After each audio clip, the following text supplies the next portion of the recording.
அருட்பெரும் ஜோதி அருட்பெரும் ஜோதி தனிப்பெரும் கருணை அருட்பெரும் ஜோதி. எல்லாம் செயல் கூடும் என் நாணயம்பலத்தே எல்லாம் வல்லான் தனையே ஏத்து. திருவிளங்க சிவயோக சித்தியலாம் விளங்க சிவஞான நிலை விளங்க சிவானுபவம் விளங்க திருவிளங்கு திருத்தில்லை திருச்சிற்றம்பலத்தே திருக்கூத்து விளங்க ஒளி சிறந்த திருவிளக்கே. உருவிளங்க உயிர் விளங்க உலகமெலாம் விளங்க அருளுதவும் பெருந்தாயாம் மறுவிளங்கு குழல் வள்ளி மகிழ்ந்தொருவால் விளங்க வயங்கு மணிப்பொது விளங்க வளர்ந்த சிவக்கொழுந்தே வளர்ந்த சிவக்கொழுந்தே. அருட்பெரும் ஜோதி அருட்பெரும் ஜோதி தனிப்பெரும் கருணை அருட்பெரும் ஜோதி. ஆன்மநேய ஒருமைப்பாட்டு உரிமையுடைய சகோதர சகோதரிகள் அனைவருக்கும் முதற்கண் நன்றி கலந்த வணக்கத்தையும் வாழ்த்துக்களையும் தெரிவித்துக் கொள்கிறேன். இன்று நாம் சிந்திக்க வேண்டியது, தெரிந்து கொள்ள வேண்டியது முக்கியமானதாகும். வள்ளல் பெருமான் அவர்கள் தன்னுடைய வாழ்க்கையிலே ஆரம்ப காலத்திலே சமய மதங்களிலே பற்று கொண்டு சமயமத தெய்வங்களையெல்லாம் பாடியும் சமயமத தெய்வங்களையெல்லாம் வணங்கியும் வாழ்ந்து கொண்டு வந்தார். இறுதியாக அவருடைய நெல் ஒழுக்க முயற்சியின் காரணமாக இயற்கை உண்மை கடவுள் யார் என்பதை அவர் ஆன்மாவிலிருந்து பார்க்கத் தொடங்குகிறார். பார்க்கத் தொடங்குகின்ற பொழுது இயற்கை உண்மை கடவுள் ஒருவர் உள்ளார் என்றும்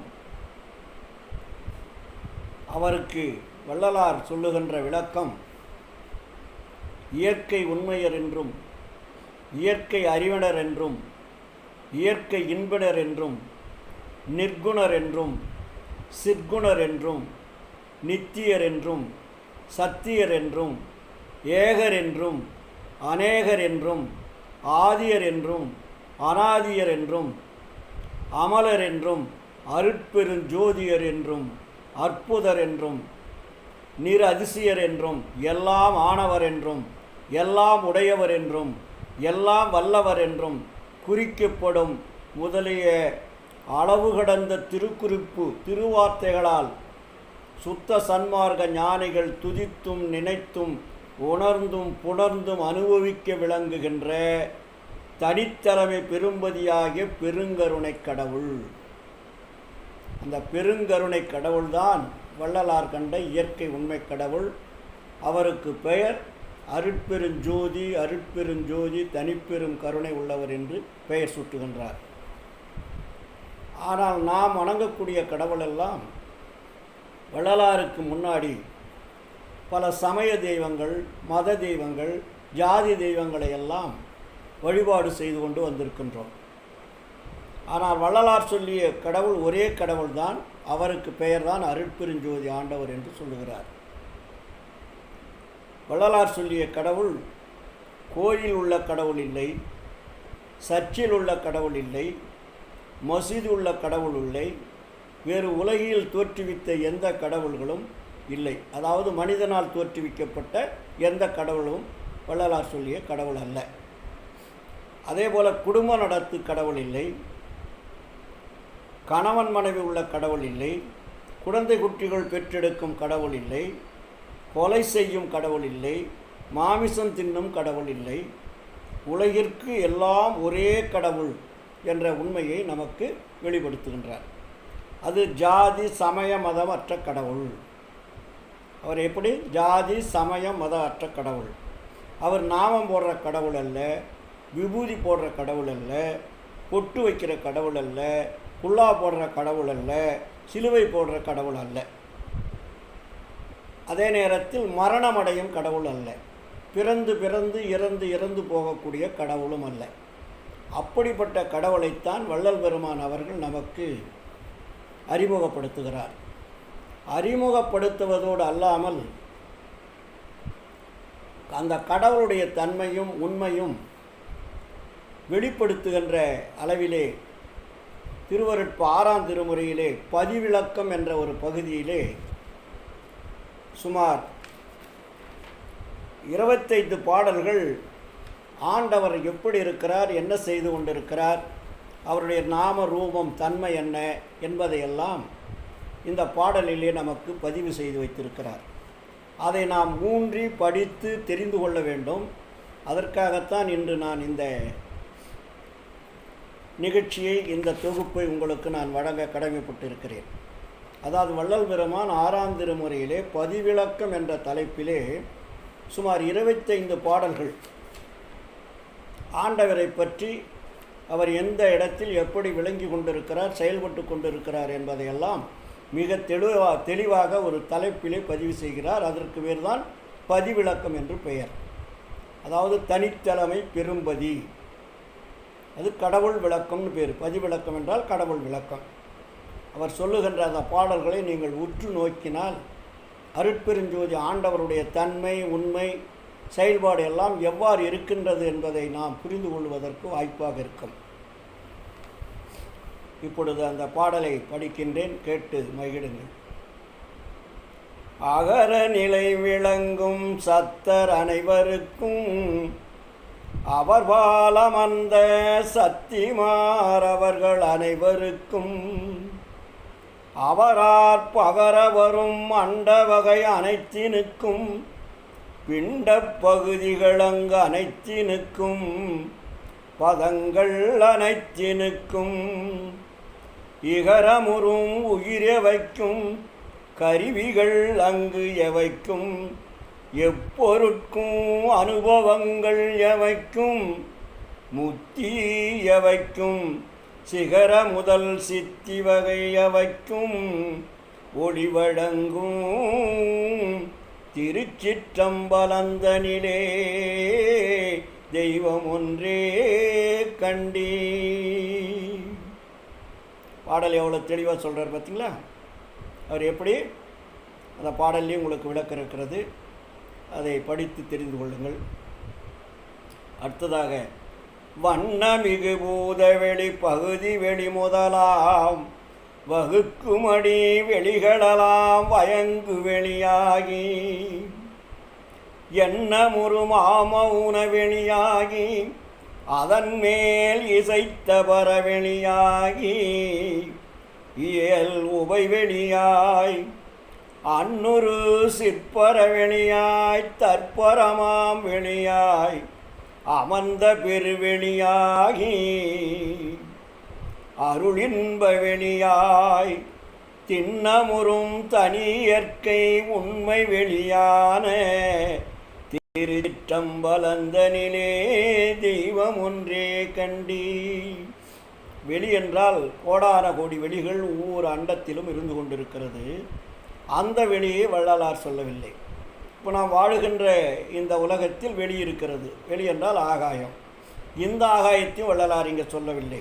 அதனால்தான் சொல்கிறாரு, திண்ணமுறும் தனியற்கை உண்மை வெளியான. உண்மை வெளி என்பதுதான் அருட்பெரு வெளி என்று அதற்கு பின்னாடி பெயர் சூட்டுகிறார். தொடர்ந்து பார்ப்போம்.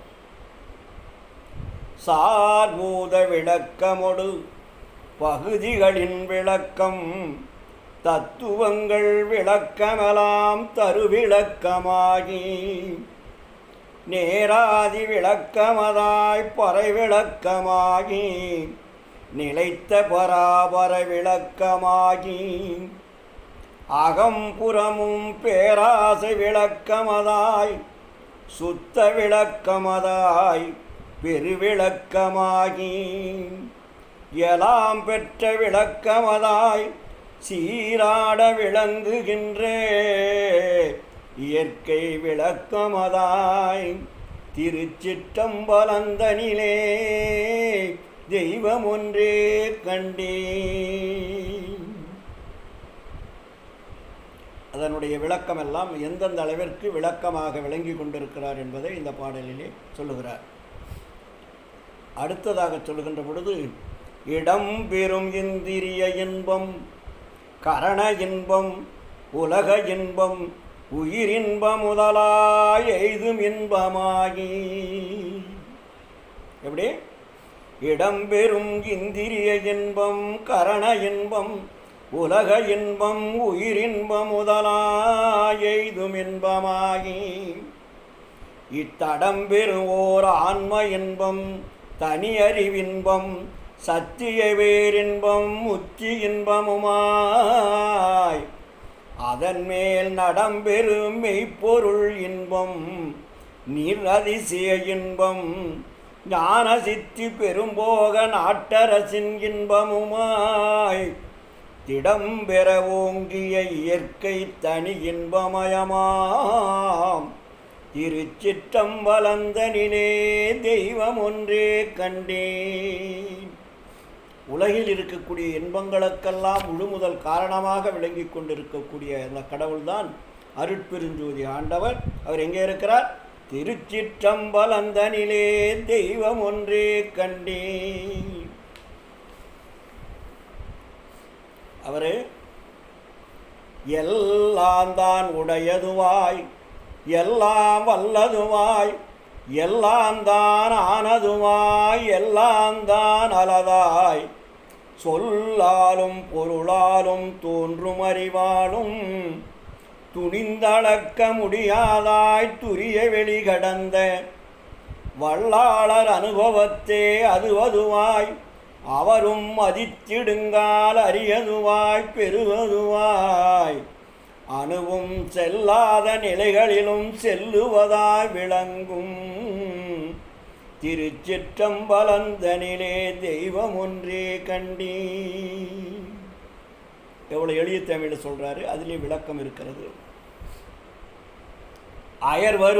அயர்வருபேர் அறிவாகி அவ்வறிவுக்கு அறிவாய், அறிவுள்ளறிவாய் அறிவாய் ஆங்காங்கு அதனுள்ளோர் அறிவாய், மயர் வருவோர் இயற்கை உண்மை தனி அறிவாய், செயற்கை மண்ணும் அறிவனைத்தினுக்கும் வயங்கிய தாரகமாய், துயரரு தாரக முதலாய் அம்முதற்கோர் முதலாய், துரிய நிலை கடந்து அதன் மேல் சுத்த நிவநிலையாய், துரிய நிலை கடந்து அதன் மேல் சுத்த சிவநிலையாய், உயர்வரு சிற்றம்பலத்தே எல்லாம் தாமாகி ஓங்குகின்ற தனிக்கடவுள் ஒருவர் உண்டே கண்டே.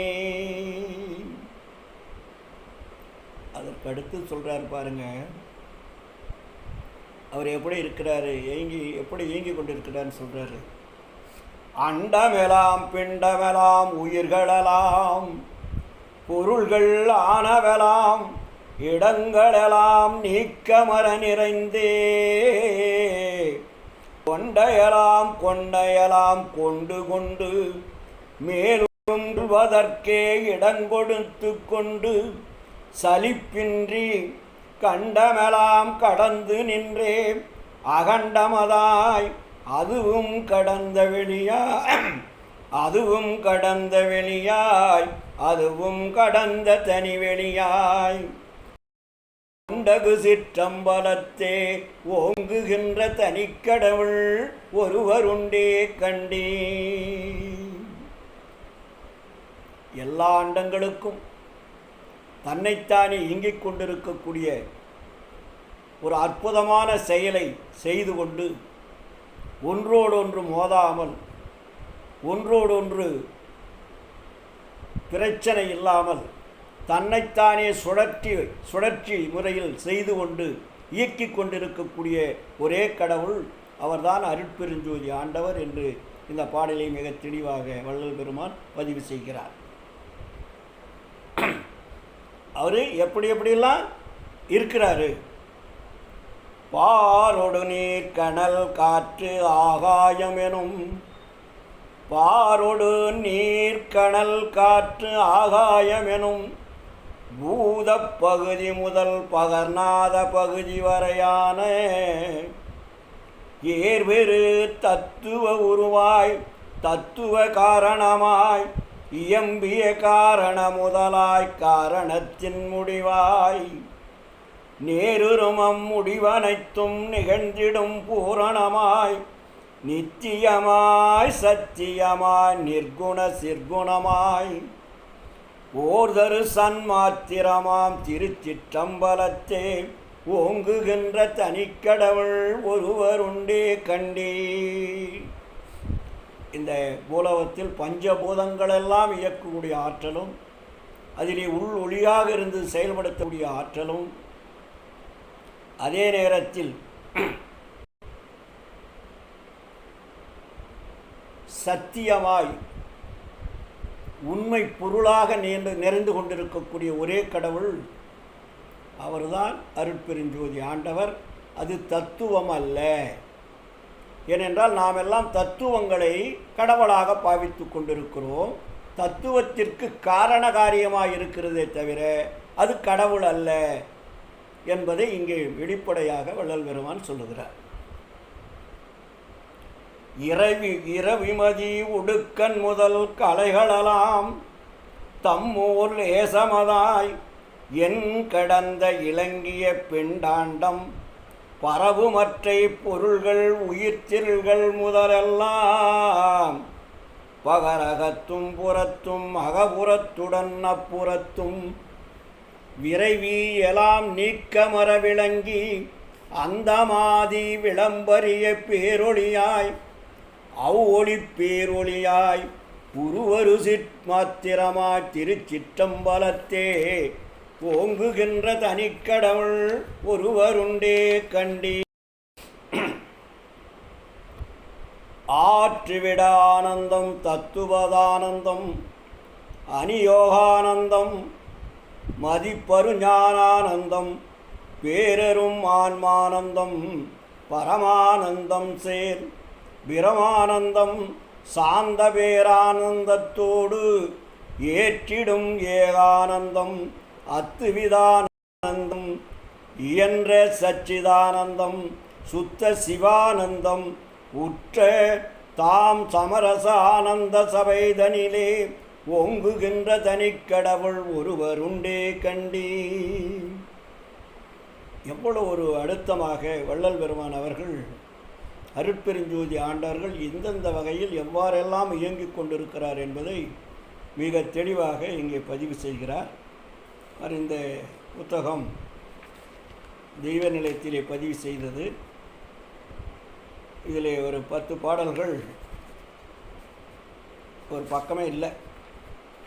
4 முடிஞ்சு 17வது பாடல் தான் வரும். மொத்தம் 25 பாடல் இல்லை.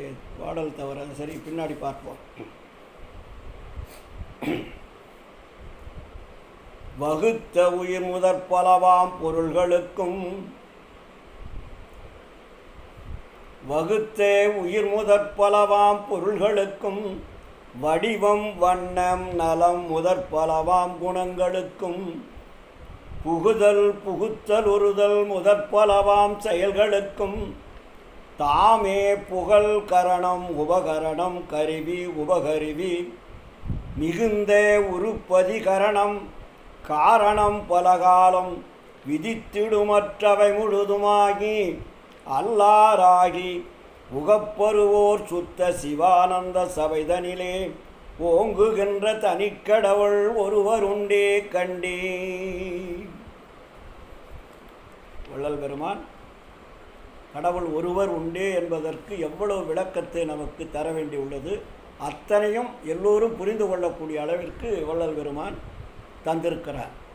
அவர் எப்படிப்பட்டவர் என்பதை வள்ளலார் இங்கே பதிவு செய்கிறார். இயற்கையிலே பாசங்கள் ஒன்றுமில்லார். அருட்பெருஞ்சோதி ஆண்டவரே, ஏன்னா நம்மெல்லாம் பாசம் பந்தம் குடும்பம் குழந்தை உள்ள கடவுளை தான் நம்ம எல்லாம் வழிபட்டுருக்கிறோம். ஆனால் அருட்பெருஞ்சோதி ஆண்டவர் என்பவர் அப்படி அல்ல.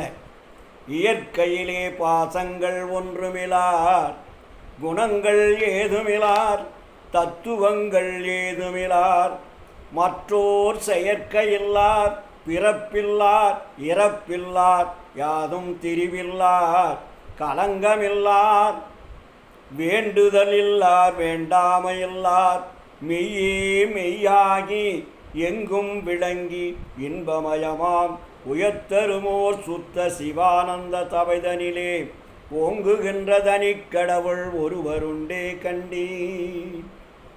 அவருக்கு பாசங்கள் இல்லை, குணங்கள் இல்லை, கணவன் இல்லை, மனைவி இல்லை, குழந்தைகள் இல்லை. எல்லோருக்கும் பொதுவான ஒரே கருணை உள்ளவராக நிறைந்து கொண்டிருக்கிறார், நிலைத்து கொண்டிருக்கிறார், இயங்கிக் கொண்டிருக்கிறார். நாம் வணங்கக்கூடிய கடவுள்களெல்லாம் குடும்பம் நடத்தக்கூடிய கடவுள்கள். அருட்பெருஞ்சோதி ஆண்டவருக்கு குடும்பம் இருக்கிறதா என்றால் இருக்கிறது. எல்லா ஆன்மாக்களும் தன்னுடைய குடும்பத்தை சார்ந்தது. எல்லா அண்டங்களும், எல்லா உயிர்களும், எல்லா ஆன்மாக்களும் எல்லாமே தனக்கு சார்ந்தது, தன்னுடைய ஆற்றலால் இயங்கிக் கொண்டிருப்பது. அதற்கென்று தனியாக குடும்பம், மனைவி, குழந்தைகள், கோயில்கள், சர்ச்சுகள், மசூதிகள் போன்ற ஆலயங்களிலே இருந்து காட்சி கொடுக்கக்கூடிய கடவுள் அல்ல என்பதை மிக தெளிவாக வள்ளல் பெருமான் இங்கே பதிவு செய்கிறார். அவர் சொல்றார் அடுத்தது, ஒன்று மலார் இரண்டு மலார் ஒன்றிரண்டும் மானார், ஒன்று மலார் இரண்டு மலார் ஒன்றிரண்டுமானார், உருவுமலார் அருவுமலார் உரு அருவுமானார், அன்று முலார் என்று முலார் என்று முலார், அன்று முலார் இன்று முலார் என்று முலார், தமக்கோர் ஆதியிலார் அந்தமில்லார், அவர்தான் அருட்பெரும் ஜோதியினார் என்று கனல் மதி அகத்தும் புறத்தும் விளங்கிடுவார். யாவும் இலார் யாவும் உலார் யாவும் அலார் யாவும் ஒன்றுரு தாமாகி நின்றார், திருச்சிற்றம்பலந்தனிலே தெய்வம் ஒன்றே கண்டேன், தெய்வம் ஒன்றே கண்டேன். ஏன் இதற்கு இவ்வளவு விளக்கமாக நமக்கு சொல்லுகிறார் என்றால், நாமெல்லாம் ஒரு 5000 ஆண்டுகளுக்கு மேலாக கற்பனை கதைகளிலே வரக்கூடிய கதாபாத்திரங்களை கடவுளாக எண்ணி அதையே நாம் வணங்கி வழிபட்டு கொண்டு வருகிறோம். இயற்கை உண்மை கடவுள் என்பது தெரியாமல் தத்துவங்களை கடவுளாக வைத்து அதை வழிபாடு செய்வதனால் நமக்கு ஏதாவது ஒரு லாபம் இருக்கிறதா என்றால் ஒரு லாபமும் கிடையாது. ஏனென்றால் நம்மை அப்படி மடைமாற்றம் செய்து பழக்க வைத்து விட்டார்கள். அதனால்தான் இன்று வள்ளல் பெருமான் அவர்கள் 1872ஆம் ஆண்டிலே சத்திய ஞான சபையை தோற்றுவித்து சத்திய ஞான சபையிலே உருவமற்ற ஒளி என்ற கடவுளை உலகிற்கு அறிமுகப்படுத்துகிறார். ஏனென்றால் கடவுளுக்கு உருவம் இருக்கிறது, அது ஒளி உருவமாக இருக்கிறதே தவிர மனித உருவமோ மற்ற உயிரினங்கள் உருவமோ அல்ல என்பதை மிக தெளிவாக வள்ளல் பெருமான் அங்கே தோற்றுவித்து நமக்கு அறிமுகப்படுத்துகிறார். அப்போ வள்ளல் பெருமான் காட்டிய கடவுள் ஒரே கடவுள், அவர்தான் அருட்பெருஞ்சோதி ஆண்டவர். அப்போ அந்த கடவுள் எங்கே இருக்கிறார் என்பதை இந்த பாடல்களிலே எல்லாம் முழுமையாக படித்து தெரிந்து கொண்டோம். அந்த கடவுள்தான் எல்லா உயிரையும் இயக்கி கொண்டிருக்கக்கூடிய கடவுள். அந்த கடவுள் தான் எல்லா உயிர்களையும் இயக்கி கொண்டிருக்கக்கூடிய கடவுள் என்றால், அப்போ அந்த உயிரெல்லாம் கடவுள் வந்து இயக்கிறாரா என்றால் இயக்கி கொண்டிருக்கிறார். ஆனால் எதன் ரூபமாக? ஆன்மாவனுடைய ஒளி ரூபமாக இயக்கி கொண்டிருக்கிறார். ஏன்னா எல்லா உயிர்களிலும் ஆன்மாக்கள் இருக்கிறது. ஆன்மாக்கள் இல்லாத இடத்தில் உயிர்கள் இருக்காது. அதனால் ஆன்மாவை ஆண்டவர் இயக்கி கொண்டிருக்கின்ற பொழுது உயிரும் உடம்பும் தன்னைத்தானே இயங்கிக் கொண்டிருக்கும். இதை நாம் நன்றாக புரிந்து கொள்ள வேண்டும். அதனால்தான் வள்ளல் பெருமான் ஆன்ம நேய ஒருமைப்பாட்டு உரிமை வேண்டும்னாரு. நாம் எல்லாம் சகோதரர்கள் சகோதரிகள் என்பதை விட ஆன்மாக்கள் என்பதை புரிந்து கொள்ள வேண்டும். சகோதர சகோதரி என்பது கூட இங்கே வள்ளல் பெருமான் நமக்கு ஆண்பால் பெண்பால் என்ற வித்தியாசத்தை சொல்லவில்லை. ஆன்ம நேய ஒருமைப்பாட்டு உரிமை வேண்டும்.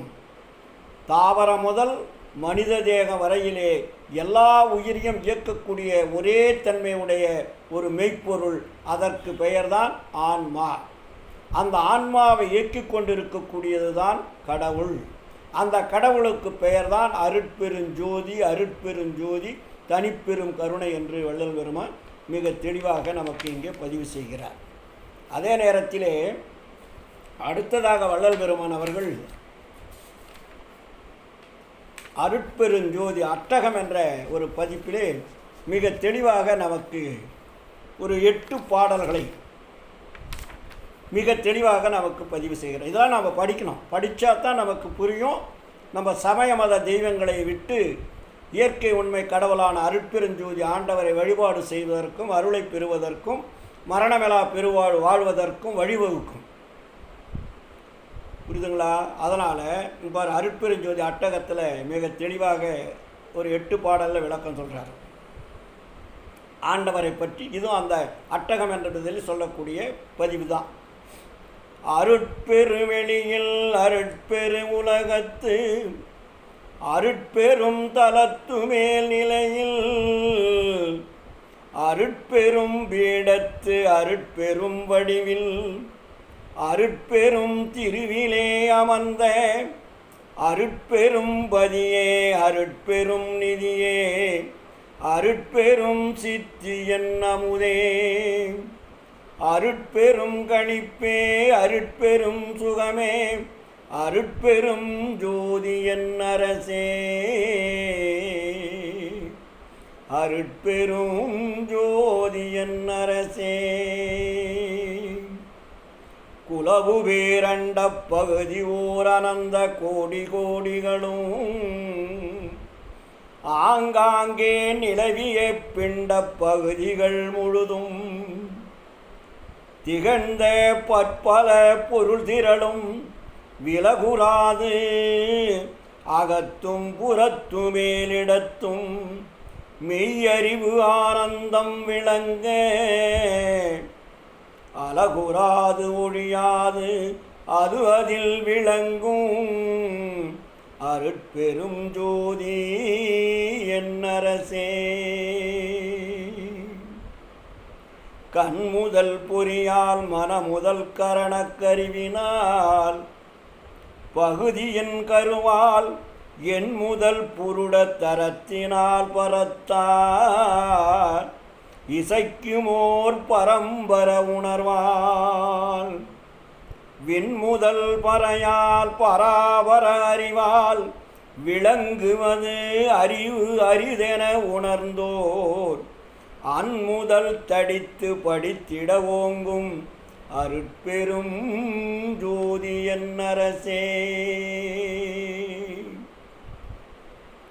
நசைத்த வேனிலை ஈதென உணர்ந்து ஆங்கே நன்னியும் கண்ணுராதந்தோ திசைத்த மாமரைகள் உயங்கின மயங்கி திரும்பினையெனில் அதன் இயலை இசைத்தல் எங்கணமோ ஐயகோ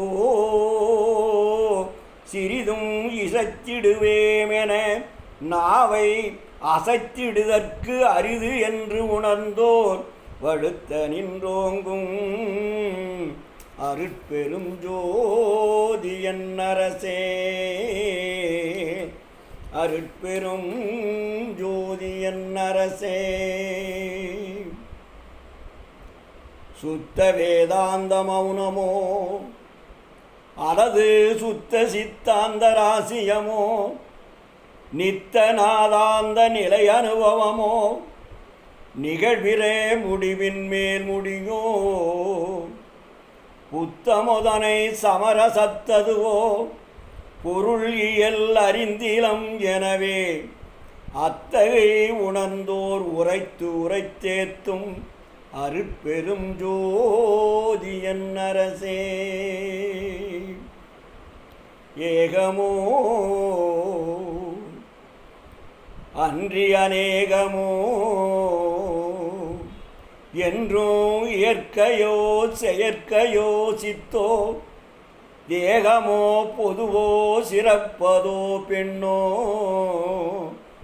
திகழ்ந்திடும் ஆனதோ அதுவோ யோகமோ பிரிவோ ஒளியதோ வெளியோ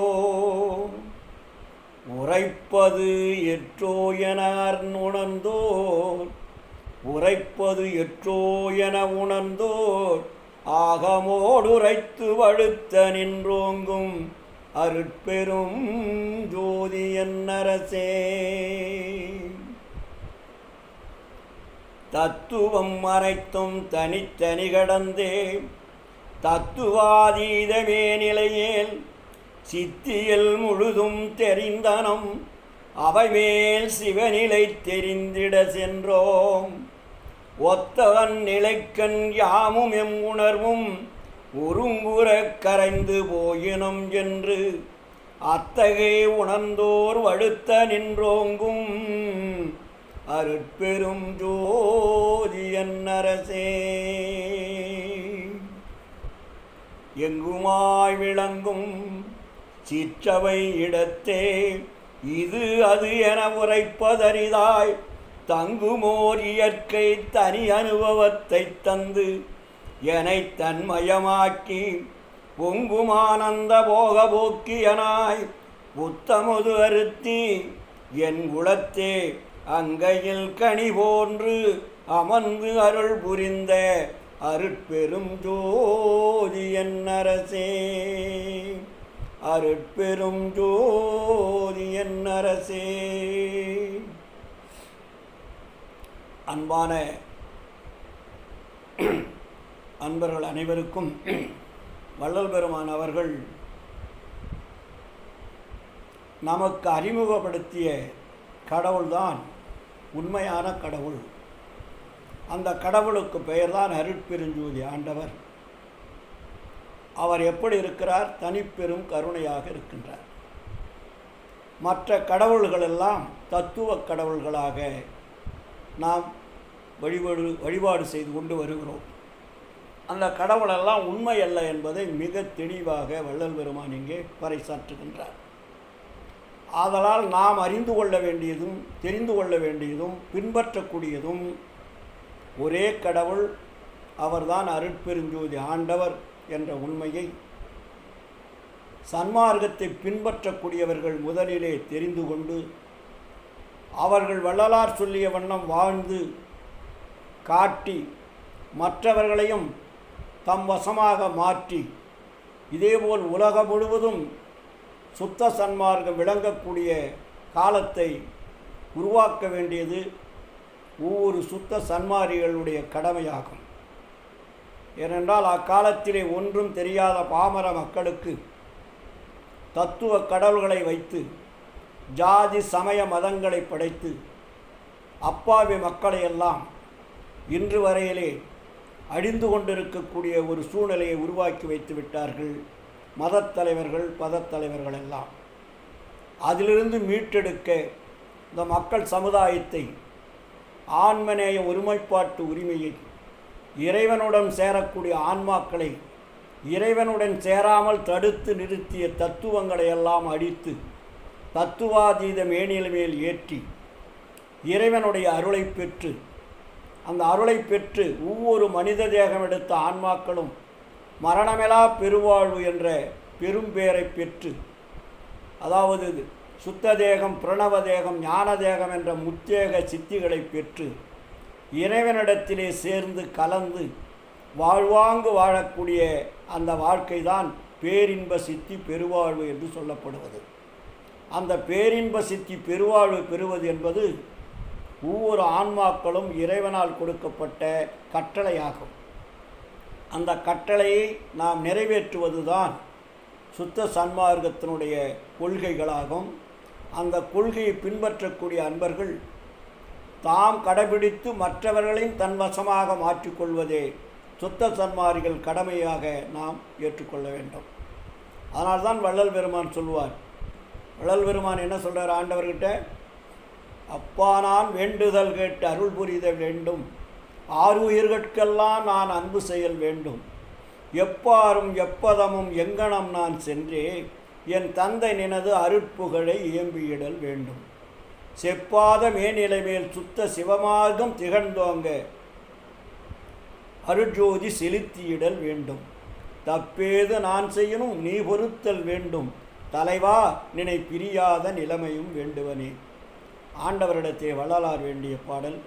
அதேபோல நாமெல்லாம் ஆண்டவரிடத்திலே தொடர்பு கொண்டவர்களை பெற்று நாம் பெற்ற இன்பத்தை, நாம் பெற்ற அந்த பேரின்ப சுத்தி பெருவாழ்வை மற்றவர்களுக்கும் சொல்லி அவர்களையும் நாம் வரவழைத்து செல்வதுதான் சுத்த சன்மார்க்கத்தினுடைய அடிப்படை கொள்கையாகும். அதனால் ஆன்மநேய ஒருமைப்பாட்டு உரிமையுடைய சகோதர சகோதரி இனங்களெல்லாம் இப்பொழுது இருக்கக்கூடிய உலகில் மாற்றங்களை எல்லாம் மாற்றுவதற்கு ஒரே கருவியாக இருக்கக்கூடிய கருவிதான் சுத்த சன்மார்க்கம். அதனால்தான் வள்ளல் பெருமான் அவர்கள் உலகமெல்லாம் போற்ற ஒளி வடிவனாகி இறக அருள் செய்தான் இசைந்து திலகனென நானே சன்மார்க்கம் நடத்துகிறேன் நம்பெருமான் தானே எனக்கு தனித்து என்று சொல்லி இந்த சுத்த சன்மார்க்கத்தை வள்ளல் பெருமான் நடத்தி கொண்டிருக்கிறார். அவர் பின்புலமாக நாம் எல்லோரும் ஒன்று திரண்டு அவர் காட்டிய பாதையில் அந்த சுத்த சன்மார்க்க பாதையில் பின்பற்றி வாழ்ந்து அவர் காட்டிய வழியிலே சென்று மரணமிலா பெருவாழ்வு வாழ்வதோடு மட்டுமல்லாமல் மற்றவர்களை வாழ வைக்க வேண்டும் என்பதே தான் ஆன்மநேய ஒருமைப்பாட்டு உரிமை என்பதை கூறிக்கொண்டு உங்களிடத்திலிருந்து இந்த சிறிய உரையை நிறைவு செய்து விடைபெறுகிறேன். நன்றி, வணக்கம், வாழ்த்துக்கள். அருட்பெரும் ஜோதி அருட்பெரும் ஜோதி தனிப்பெரும் கருணை அருட்பெரும் ஜோதி.